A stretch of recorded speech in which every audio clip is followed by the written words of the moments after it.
Welcome everyone, my name is Limbic and this is Starclass Lesson 4, the Starcraft 2 show aimed at complete beginners.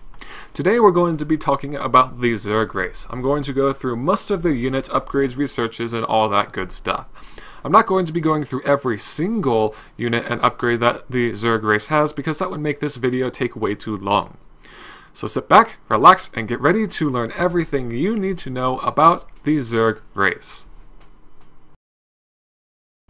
This is what a Zerg player starts with. 6 drones, 1 hatchery, and 1 overlord. The hatchery is the place where Zerg constructs new workers, and it is where workers return resources that they have gathered to. Drones are Zerg workers, they gather resources and construct buildings, and the overlord is Zerg's supply generator. So building more of these will increase the supply cap for Zerg. They are also able to move around, so you can have these fly over to an opponent's base and actually see what they are up to. Bear in mind though, if you lose the overlord, you will have to replace it in order to continue building units. Let's talk about how Zerg produces units. Now, Zerg is actually the most difficult race for a new player to pick up, and the reason for that is their mechanics are very, very strange compared to the other races. The reason for that is every single Zerg unit, except for the Queen, is produced with these. They are called larvae. So including drones, every single unit, again, except for the Queen, is mutated from this larva. So let's go ahead and select this larva and mutate it into a drone. You can see it turns into an egg, and then once it's finished, it will become the unit that we told it to turn into. So, as a Zerg player, in order to build your new workers, you can first select your hatchery, and then there's a select larva key here, and then you can start building your drones. Now, of course, since we have 3 larvae, we could make 3 drones at once. And you can actually make as many units as once as you want, as long as you have the larva to support it. Let's talk about the only Zerg unit that is not mutated from larva, and that is this unit right here, called the Queen. Let's go ahead and bring her over to the hatchery.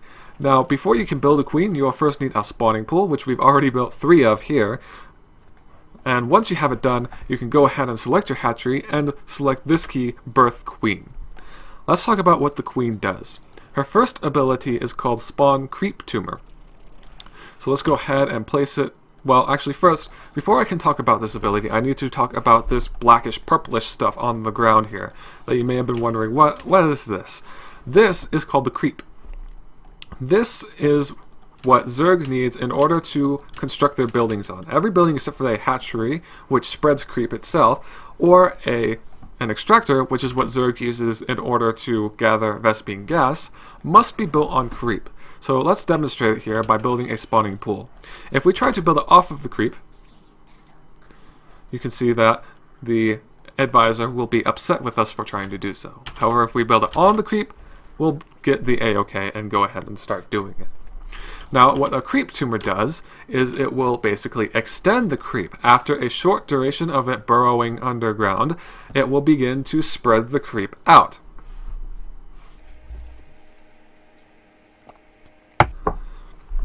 The nice thing about creep tumors is they provide you for a lot of vision, and they can actually extend creep themselves. So we can spawn another creep tumor with this creep tumor. Let's put it here. You can see it will kind of snake across, and then this creep tumor will start to burrow. Now, once you spawn a second creep tumor, the one you used will become inactive, as you can see here, which means it cannot spawn any more creep tumors. However, this new one can once it comes off of cooldown, and you can use this to get the creep everywhere across the map. Why would you want to do that if creep is only useful for constructing buildings? The answer is it's not only useful for constructing buildings. It also gives a movement speed boost to every single Zerg unit except for the drone. So let's go ahead and have this Queen walk off of creep, and you can see just how much more slowly she moves when she's off of creep than when she's on it. And this applies, again, to all Zerg ground units except for the drone. The increase is not as dramatic for all Zerg units as it is for the Queen, but it is there and it does really matter. So that is all you need to know about creep, really. The queen's second ability is called Inject Larva. To do this, you will need to select a hatchery, and then she will basically throw up on it. And then now you can see there's these 4 eggs. Once these eggs pop off, they will become 4 new larvae. And this is how Zerg gets more than 3 larvae at a hatchery at a time.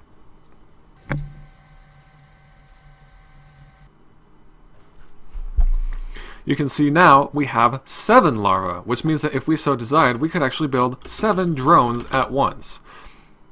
This is extremely nice for Zerg because it means that they are able to produce units much more quickly than the other races, which is what makes them the Swarm. The Queen's third and final ability is called Transfusion. This will restore health to any biological unit or structure, and, conveniently enough, every single thing Zerg, whether it's a building or a unit, is considered to be biological. So let's have these queens attack this spawning pool and deal damage to it. Now we'll have this queen transfuse it, and you can see it has been healed. This is very useful for keeping vital structures alive. Let's say your hatchery was under fire and you obviously don't want that to die. You can transfuse it to keep it alive. You can keep your defenses alive. You can even use it on your individual Zerg units to keep them alive.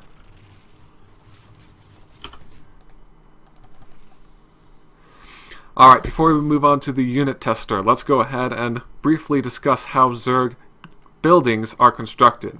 So in order to do it, you will need a drone. And let's find a suitable place to just put down a hatchery. Now, once you begin the construction, the drone will actually be sacrificed. As you can see here, the drone is gone. However, if you cancel the construction of the building, you will get 75% of the minerals or gas you spent on it, and you will get the drone back. If, however, you let the building finish construction, then the drone will be gone forever.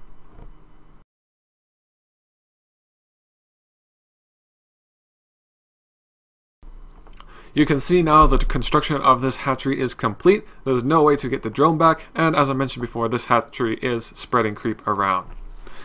Now, one last final thing I would like to mention is that when Zerg buildings die, they will release what's called broodlings. So let's go ahead and kill this extractor. Wait, never mind, extractors don't release. Every building except the extractor releases broodlings. Amazing. So let's kill this spawning pool. You can see it will release these broodlings, which will be able to fight before, after a short duration, they expire. So if you wonder what those things are that appear whenever a Zerg building dies, now you know. Alright, let's go ahead and hop over to the HOTS unit tester. Alright everyone, this is the HOTS unit tester. It allows me to instantly create and destroy units for free. Of course, you will not have the powers that I use here in a real game. Just pointing that out. So if you're wondering why you can't do the things I can do here, that is the reason.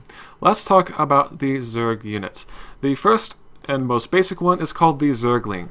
Now the nice thing about the Zergling is that you get a 2-for-1 deal with them, basically. Every larva you spend on Zerglings, you will get 2 of them instead of just 1, whereas with every other unit, it's 1 larva per unit. So this means that even though these units are weak and they have very little health, you are able to build so many of them that you can quite often just completely overrun your opponent.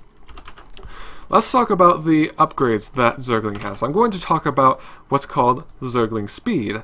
The real name for it is actually Metabolic Boost, but most people just call it Zergling Speed. Once it is complete, you will see that the Zerglings gain these little wings, and they will start to move much, much faster. For reference, here is a Zergling without Zergling Speed. And here are Zerglings with Zergling Speed. You can really see that huge difference. This Zergling will never be able to catch up to these two. Zerglings also have the ability to morph into what's called the Baneling. In order to do this, you will need a Baneling nest. So let's go ahead and build it so you know what it looks like. This is the Baneling nest. Once it's completed, Zerglings will be able to morph into Banelings. What Banelings are suicide units that do splash. So I think the best way to explain it is to just show you.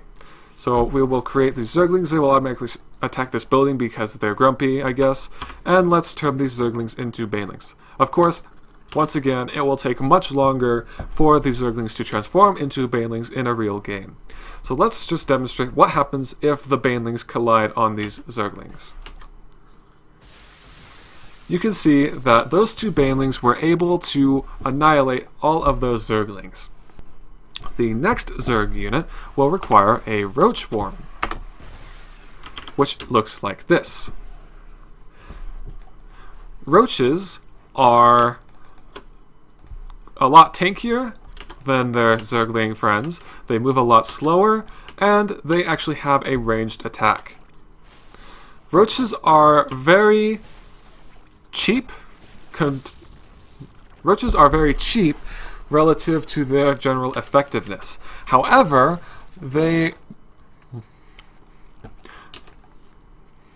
roaches are cheap relative to their general effectiveness. However, once it gets to the later stages of the game, they become very inefficient. So a lot of the time, Zerg will mass up a ton of these in the mid-game and then try to just kill the opponent by using just a complete swarm of roaches. However, once it gets to the later game, the Zerg player will generally want to try to get rid of the roaches in favor of some other units. The next Zergling structure will not only require you to The next Zerg unit will not only require you to mutate your hatchery into a lair, but it will also require a hydralisk den. So I can't actually mutate a hatchery to a lair here, unfortunately, but just know that is something that you would need to do. And then once you have the lair complete, you can build a hydralisk den. The Zerg unit we're talking about in question here is called the Hydralisk. These units are kind of like roaches, except they are much more expensive. They actually have less health, but they do a lot more damage. And they also have a longer range. What is a very common combination for Zerg to do is called Roach Hydra, where they kind of put the roaches in the front in order to basically be the tanks for the Zerg army, since they have much more health and are able to take much more damage, and you put the Hydralisks in the back to actually be the part of the force that deals the damage. The next Zerg unit will require an infestation pit, which is this building here. Once you have it complete, you will be able to build infestors, which are spellcaster units. Their first ability is called Infested Terran. This creates an egg that after a short duration will pop into a unit that works a lot like the Terran's Marine. They have their little guns, which they use to attack. They actually do more damage than the Marine at its base level. And while they move very slowly and they only have a timed duration life, they can be very useful for swarming out an opponent and just being able to kill them with their relatively high damage.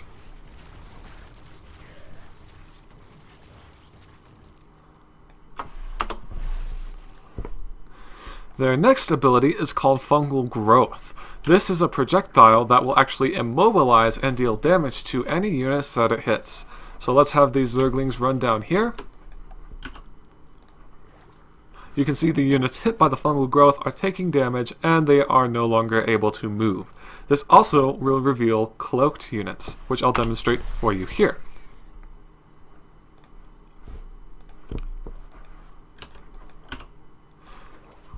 You can see the Dark Templar here lost its cloak once it was hit by the fungal growth. Once the fungal growth expires, then he regains his cloak.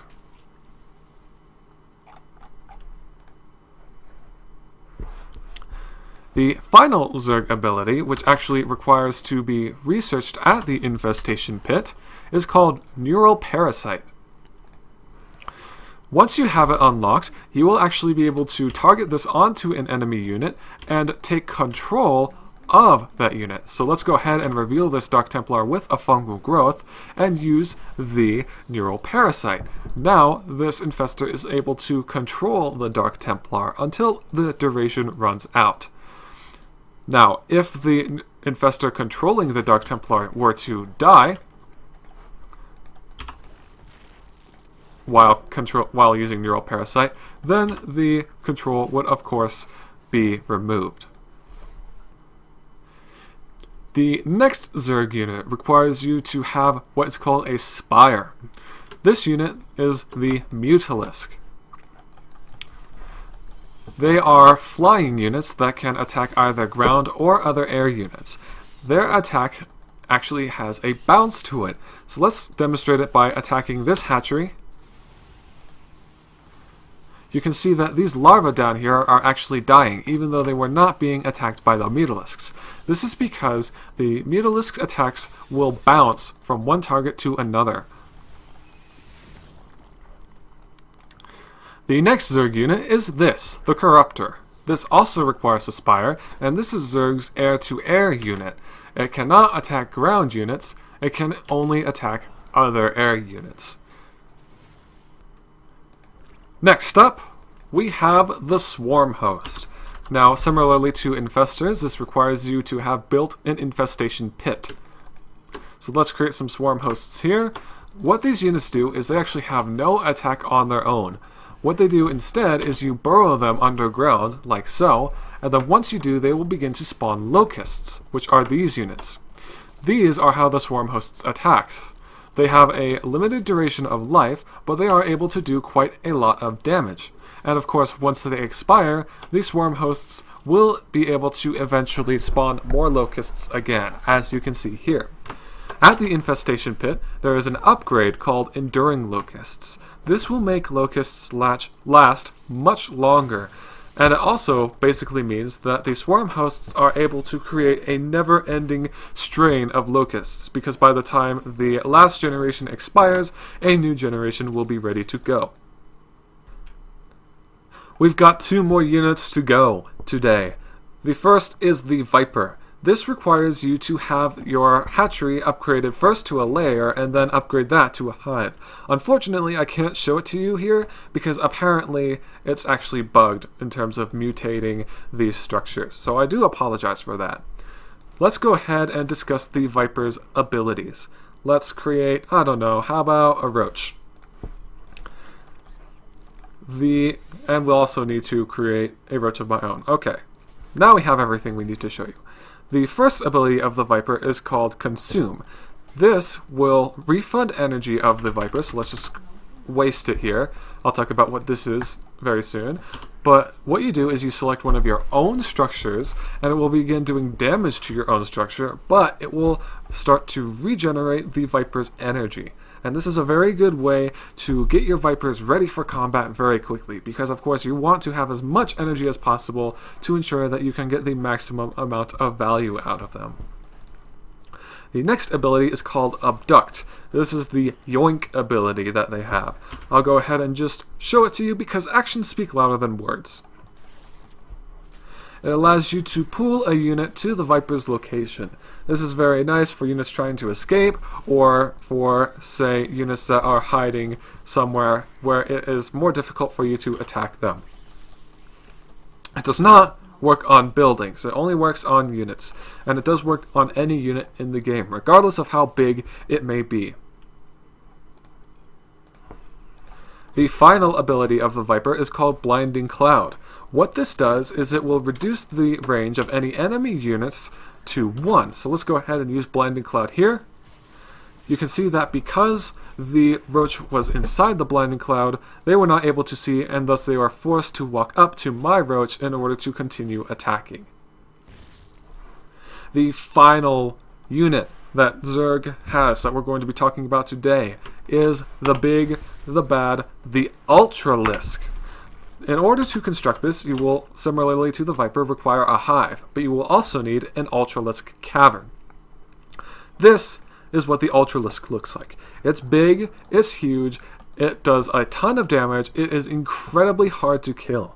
It cannot attack air units, but it will cleave through enemy ground units like they are made out of butter. Alright everyone, that's it for this episode of Starclass. Thank you very much for watching. My name has been Limbic, and I will see you all next time.